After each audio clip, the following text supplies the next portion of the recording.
The world watched as tensions flared in the Middle East. Again. But this time, something different happened. Iran, long painted as a reckless aggressor, did not retaliate blindly. It didn't fall for the provocation, and in doing so, it outmaneuvered the same regime change blueprint that's been used against so many nations before. At first glance, Netanyahu seems to be a warmongering evil tyrant, and Israel the aggressor, striking targets, escalating rhetoric, and taking center stage. But in the standard geopolitical playbook, Israel is less the quarterback and more the offensive lineman, creating chaos and interference to shield U.S. interests. Let's break down the sequence of events between the U.S. and Iran that led up to the recent bombing and sabotage attacks on Iran's nuclear program. This timeline mixes covert sabotage, overt assassinations, and military escalations. 2002. Iranian dissidents reveal secret enrichment sites at Natanz and Iraq. 2006. United Nations Security Council imposes first sanctions. 2010. Stuxnet cyber attack. A joint U.S.-Israeli operation disables approximately 1,000 centrifuges at Natanz by secretly infecting industrial control systems. 2010 to 2012. Multiple Iranian nuclear scientists are assassinated. Iran blames Mossad with U.S. knowledge. 2013 to 2015. The JCPOA. 2013. President Obama, Iran, and other world powers negotiate the Joint Comprehensive Plan of Action, JCPOA. 2015. The deal is signed. Iran drastically limits enrichment in exchange for sanctions relief. Iran follows the guidelines to a T.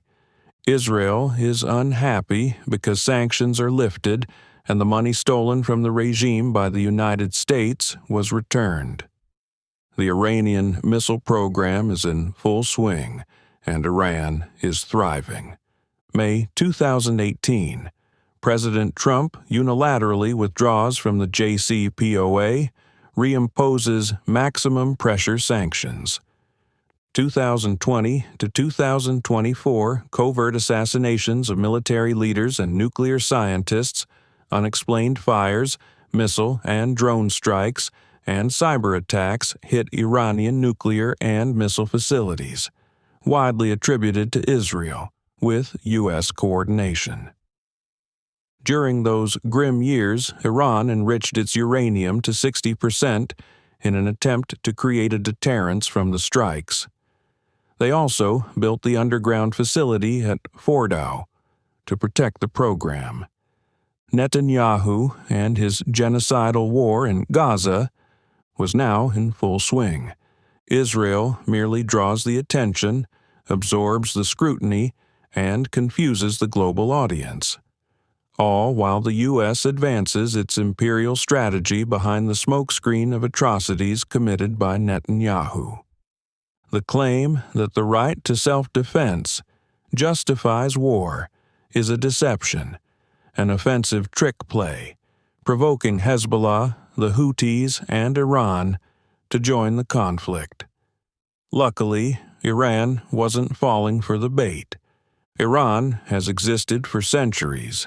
It recognized the playbook, the same strategies that have been effectively used for centuries by every ruling empire throughout history. Every U.S. administration, including the Trump administration, one that prioritizes maximum pressure, economic strangulation, targeted assassinations, and provocation by design. The playbook is hidden from the public but uses trick plays to disguise its true intentions, ginning up political support under false pretenses. The deep state is real, run by our ruling elite and our industrial military complex. For decades, the United States has maintained its global dominance through a vast network of military bases, regime change operations, and endless wars, all justified by the War on Terror and the need to protect hegemony in the Middle East. The war in Gaza also gave the U.S. military the perfect pretext to deploy its aircraft carrier groups into the region, not simply to aid in Israel's defense, but to position for broader strategic opportunities. With Hezbollah drawn into the conflict and Syria already destabilized through years of Western-backed opposition, the conditions were being laid for an indirect route to striking Iran. This military presence placed within striking distance set the stage for escalation, while public discourse returned once again to the sum of all fears: weapons of mass destruction, the same narrative that's resurfaced periodically for decades whenever intervention was sought. The ongoing war in Gaza serves as a textbook case in engineered provocation, a brutal campaign with an underlying objective: provoke armed resistance throughout the region, to draw out Hezbollah, dismantle Hamas, and justify the destruction of the Houthis in Yemen. Originally, there were Jewish settlers in Gaza. They were forced to leave under the guise of Gaza being liberated in 2005. This move paved the way for its eventual conquest. Gaza, being independent, was now the designated scapegoat for terror. A blockade was created and restrictions placed on all Palestinians. Out of frustration, they elected Hamas into power. Shockingly, it was Prime Minister Netanyahu himself who provided funding to bolster the weaponization of Hamas. When Hamas came to power, it was weak. Netanyahu supported the group as part of a long-standing strategy to fracture Palestinian unity. A two-state solution would be impossible with Hamas and the PLO divided. In time, Hamas grew in power and became bolder and planned the October 7th incursion. Hamas blatantly rehearsed, in front of Israeli security, its attack using hang gliders, training in full view of Israeli border security, revealing its upcoming strategy. Israel, often touted as the most sophisticated intelligence power in the world through its Mossad agency, was somehow caught off guard by an unprecedented incursion on October 7th. This is the same Israel that executed the Lebanon Beeper operation, assassinated Iranian nuclear scientists, and decapitated Hezbollah leadership.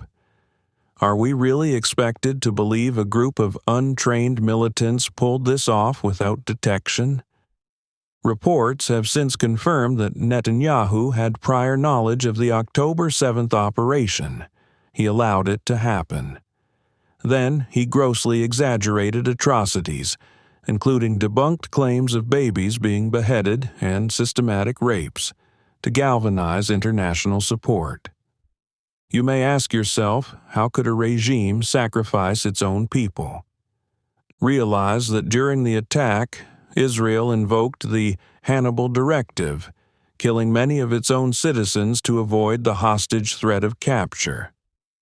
To this day, there are still hostages that are being held captive in order to extend this horrific war. I guess they are not a priority. Notice the U.S. turns a blind eye, making sure Israel get the weapons needed to provide the world's most moral army, with the means to flatten Gaza, claiming Hamas is using children as human shields, and every building must have tunnels or weapons. So it's okay to murder and destroy their entire society. No schools, no hospitals, no institutions, and eventually no Palestinians. Today, Iran is the last independent power in the region. It refuses to be a client state, to sell out its sovereignty, or to allow Western military presence within its borders. And that makes it the perfect villain, the last domino the empire needs to fall, Iran is also strategically important on the geopolitical stage with its demographics in the region and strong ties to Russia and China. Israel amplifies the threat. By portraying Iran as an existential danger, it rallies American support, fuels arms sales, and keeps the war machine humming. But ask yourself, who benefits from these tensions? The only reason the U.S. and Israel care if Iran gets a nuclear weapon isn't because they fear Iran would use it first. They know that would lead to mutual destruction. But here's the geopolitical wild card no one dares say aloud. If Iran were simply handed a nuclear weapon by China, Russia, or even Pakistan, everything would change overnight. With just one nuclear device, Iran would gain instant strategic parity. It wouldn't need to develop a full arsenal. The threat alone would provide autonomy, regional leverage, and invulnerability from foreign intervention. This is why the West is less afraid of Iran using a nuke and far more afraid of what possessing one represents: freedom from control. This is why Trump backed out of the 60-day nuclear negotiation, allowing Israel its last opportunity to surprise attack Iran. A mutual agreement had been reached, and at the last minute, Trump moved the goalposts, requiring Iran to halt enrichment of uranium completely. Iran had already agreed to 3%, enough to generate power. Iran depends on nuclear power to exist. It was day 61, one day past the deadline. This created planned justification for Israel to strike. What they fear is deterrence. Nuclear Iran can't be invaded. It can't be threatened into submission. It becomes untouchable. And that breaks the cycle. No false flags, no justifications for intervention, no new contracts, no profits. Now, Iran is aligning with China and Russia. It's part of a rising multipolar world, one that's rejecting the U.S. dollar, NATO, and imperial policing. This isn't just about Iran. It's about the future of global power. The latest attempt at regime change has failed. Iran responded to provocation not with escalation, but with strategy. Iran warned U.S. bases ahead of time about retaliatory missile strikes to avoid casualties. One American death would give Trump justification to enter into a full-scale war and topple the regime. MAGA would then give its full support if American casualties were reported. Those missiles would be intercepted, Iran staying within international law. Although some critics, like Senator J.D. Vance, described Iran's response to the U.S. bombing of its nuclear sites as weak, claiming that Iran capitulated because they are not very good at war, the reality is quite the opposite. Iran demonstrated a high level of strategic discipline. It showed it was capable of punishing Israel, avoided escalation, and leveraged deterrence without providing the U.S. a justification for further military action. And perhaps most significantly, when Iran's parliament publicly approved shutting down the Strait of Hormuz, the global oil lifeline, a ceasefire was agreed to within 24 hours. In one move, Iran threatened the grave disruption of the global economy without firing a shot. Regime change was no longer a justifiable move for Trump. From Iraq to Syria, from Yemen to Lebanon, U.S. and Israeli operations, including wars with Hezbollah, support for Saudi operations in Yemen, and strikes across Syria, are sold as security missions. But these are campaigns of permanent war. According to public data, the U.S. dropped over 326,000 bombs and missiles from 2001 to 2021. an average of 46 per day. Meanwhile, defense budgets surge. In 2023 alone, the U.S. spent over $800 billion on defense, more than the next 10 countries combined. While former President Donald Trump often boasted that he started no new wars, the reality is more complex. His administration continued and even escalated bombing campaigns and drone strikes initiated under previous administrations. In fact, in 2019 alone, the U.S. dropped over 7,400 bombs on Afghanistan, a record at the time. Trump authorized the assassination of Iranian General Qasem Soleimani, dramatically increasing tensions. Drone strikes in Somalia, Iraq, and Yemen surged. Civilian casualties were significant. It's important to remember the military-industrial complex is, at its core, a business. Like any business, it needs demand to survive. And in this case, the demand is war. Contracts need conflict. Investors need tension. Media needs narratives. All justification for more spending each year. Excuse the pun, but business, as grim as it sounds, is booming. And every time diplomacy prevails, it loses billions. Iran didn't just outmaneuver empire, it exposed it. Terrorism is the cover. Control is the goal. World peace is actually a threat in the eyes of empire. Hats off to Iran. While its regime is rightly criticized for serious human rights concerns, its response to this crisis has demonstrated measured restraint and centuries-honed resilience. Rather than reacting impulsively, it applied a geopolitical rope-a-dope, absorbing blows, conserving energy, and responding at the moment of maximum strategic value. They demonstrated the ability to strike Israel, devastating the Iron Dome, showing its might, while carefully holding back when engaging with the U.S., avoiding casualties.